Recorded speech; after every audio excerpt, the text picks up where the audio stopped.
it's this mystery of art slash life, and it requires a certain willingness to just trust what is happening and not demand answers.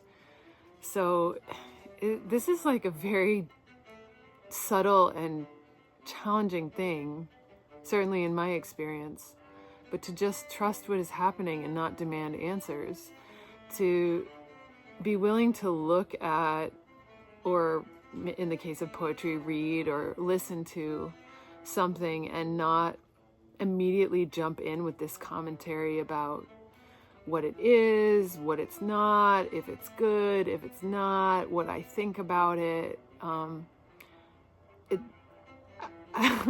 Maybe I should just put a disclaimer on this whole thing and say, like I have a tendency to blame this culture. So we'll just say that's implicit. If you're listening to this, you kind of have a sense of how much or how little these things are in the world or culture you experience outside of your own head. And, I actually am somebody that always wondered when people said, just let the painting be as it is. There's no explanation. I was always kind of like, well, I like explanations. It actually invites me in a little bit. It helps me to land. And, maybe like both, like all things, it's both. And you just, maybe that has something to do with your work and if your audience, how your audience knows you, or if they're complete strangers, how you invite them in. Because I think for me, having a story opens my mind if the story is relatable.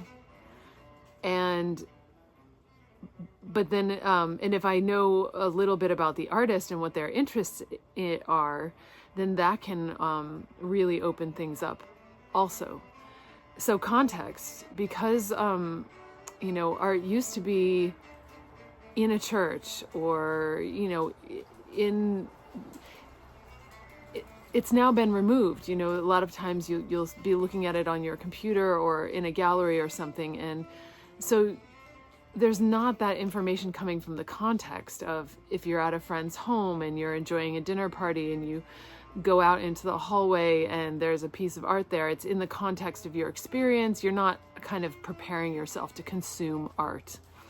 So, that's a factor too. So I guess I'm arguing the word side of things, but then there definitely is a point where you just have to be courageous enough to take in whatever that form is. I'm somebody that struggles with, I get really impatient. Maybe I just get impatient with things that don't immediately speak to me.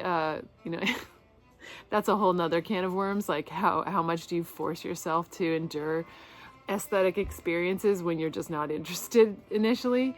I don't know. It's a question. Find out a little bit more about the context, the artist, what they were trying to do.